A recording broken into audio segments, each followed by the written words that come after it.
Je fais des promesses, vous allez le voir, tout à fait impossibles à tenir. Je voulais quelque chose qui me donnait des ailes, qui me donnait la liberté, qui me permettait de voyager. J'ai décidé de faire le grand saut. En mars 2003, Steve Marcoux, un agent de bord mis à pied par Air Canada, décide de tenter sa chance aux États-Unis. Il décroche un stage de formation chez Comair, une filiale du transporteur américain Delta. Stage qui doit déboucher sur un emploi. Moi, j'étais emballé. Je me disais, c'est une superbe compagnie pour aller travailler. Là, ça concrétisait en plus mon rêve. Le critère, le seul disons, que j'avais pas, c'était le papier de travail pour aller travailler aux États-Unis, un visa de travail ou autre. Ses amis lui conseillent d'appeler Canam Immigration, des consultants installés à Magog. Je parle à M. Yves Letendre. Il me dit directement qu'obtenir un visa de travail, il est capable d'avoir ça dans l'intérieur de 2 semaines, avec un taux de satisfaction de 100 %. Et combien ça devait coûter? 1725,38 incluant les taxes.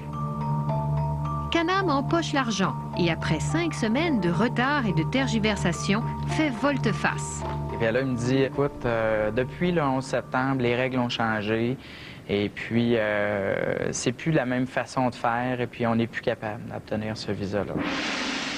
Là, j'étais dans une déprime totale parce que là, pas de visa égalait pas d'emploi, je perdais mon emploi. On me dit toujours, eh bien, on va te rembourser, jusqu'à un moment donné où je reparle à Yves Letendre qui me dit, ben écoute, on a eu des changements et puis l'entreprise a fait faillite. Donc là, non seulement mon rêve était aboli, mais là, je me disais, j'aurais plus mon argent. En effet, Canam Immigration Service 2000 a déclaré faillite le 1er août dernier, avec un demi-million de dettes, en laissant sur le carreau des clients, des créanciers et des employés. Nous avons contacté Bianca Battistini, mise à pied par Canam. Elle ne comprend pas que Canam ait pu promettre un visa de travail d'1 an d'agent de bord à Steve Marcoux. Complètement impossible. Je n'ai jamais... Je suis sidérée. On ne peut pas offrir, vous pouvez vérifier avec d'autres firmes en immigration, on ne peut pas offrir ce type de visa-là à cette personne-là. Généralement, pour obtenir un visa de travail, un Canadien doit être parrainé par une compagnie américaine ou prouver qu'il y a pénurie de main-d'œuvre, ou encore exercer une des 60 professions prévues dans l'ALENA. Le métier d'agent de bord n'y figure pas. Maître Philippe Tremblay est un expert en immigration. Si M. Marcoux était venu vous voir, qu'est-ce que vous lui auriez dit? J'aurais brisé son rêve de travailler pour Comair, malheureusement, parce que, à mon avis, c'est une perte de temps et d'argent d'investir dans ce processus-là. Le 11 septembre, il y a beaucoup de gens, pas seulement une firme, mais partout, les gens ont souvent utilisé ce fameux prétexte. Il faut savoir que les lois d'immigration telles qu'elles sont, pour la grande majorité, existent depuis 1997. Nous avons frappé à la porte de la compagnie Work Permits USA, qui s'est installée dans les mêmes locaux que le failli Canam. On a refusé de nous ouvrir. Nous avons aussi demandé des explications au patron d'Yves Letendre, Richard Parenteau Senior. Êtes-vous le propriétaire de Canam Immigration et de Work Permits USA? Oui. Il a refusé de répondre à toutes nos autres questions. Il n'y a pas d'intérêt à expliquer rien par ça. On ne commencera pas à vouloir essayer de justifier nos gestes sur la place publique. L'avocat de Work Permits USA nous a envoyé une explication écrite. Il prétend que Steve Marcoux n'a pu obtenir un visa crew member car il a fourni des informations fausses et que, conséquemment, tel visa devenait illégal. Steve Marcoux soutient avoir toujours dit la vérité. Il se sent floué par Canam.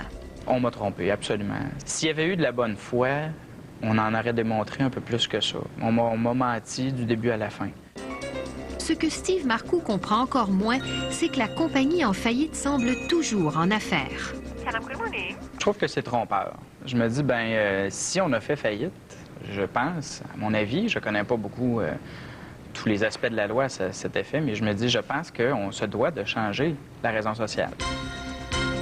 Dans les faits, Work Permits USA n'a déboursé que 60 000 $ pour mettre la main sur les actifs et le nom Canam Immigration. Cette nouvelle compagnie est détenue par un des fils Parenteau, Marc-André.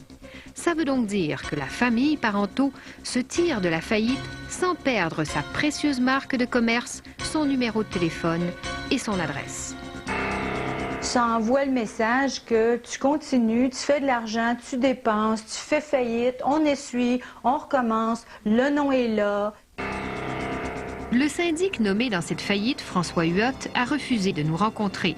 Nous avons donc demandé au syndic Pierre Fortin s'il était normal qu'une même famille puisse racheter le nom de sa compagnie en faillite.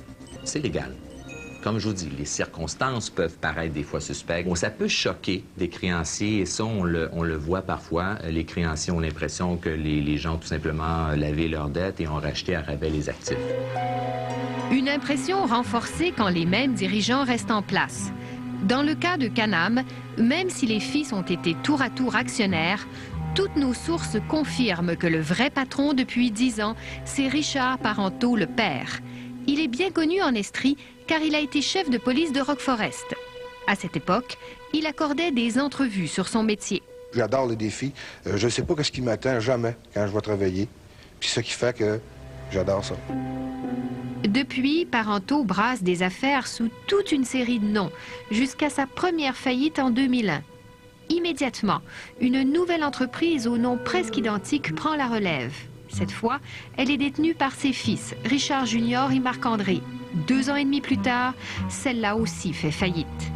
Entre les deux, Parenteau, le père, fait une faillite personnelle de 349 000 $.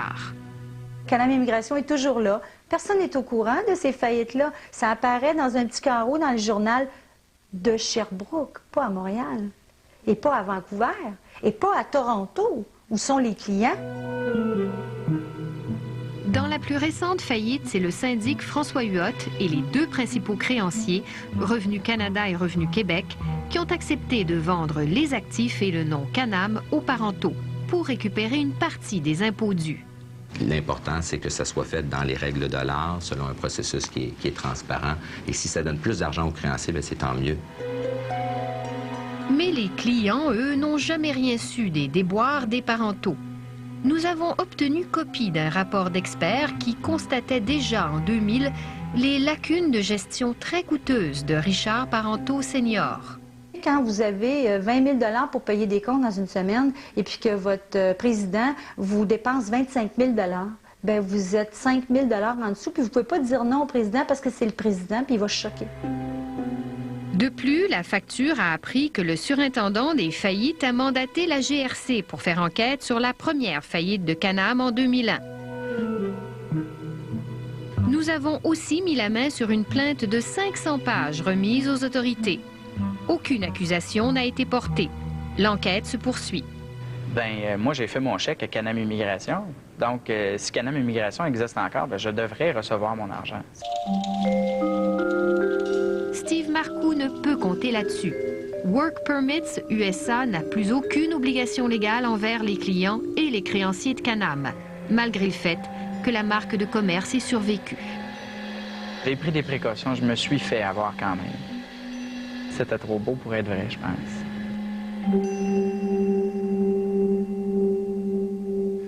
Par la voix de son avocat, Richard Parenteau, père, nous a fait savoir que personne n'a rien à se reprocher dans ce dossier et que tout a été fait légalement. Mais attention, si vous avez besoin d'aide pour obtenir un visa de travail pour les États-Unis, vous devez savoir que les entreprises de consultants en immigration, comme Canam Immigration, ne sont soumis à aucune réglementation. Par contre, les avocats spécialisés en immigration, eux, sont soumis à un code de déontologie et de plus, ils doivent cotiser un fonds d'assurance responsabilité. Avec ces avocats, vous avez donc davantage de recours en cas d'erreur.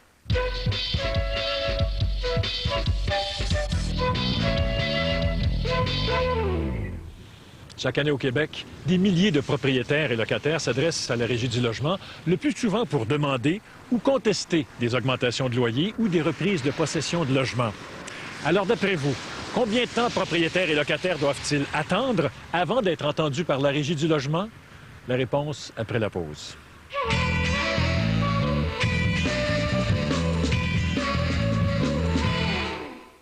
Ceci n'est pas une maison de retraite. C'est un chez-soi à San Francisco ou à Percé. Une manière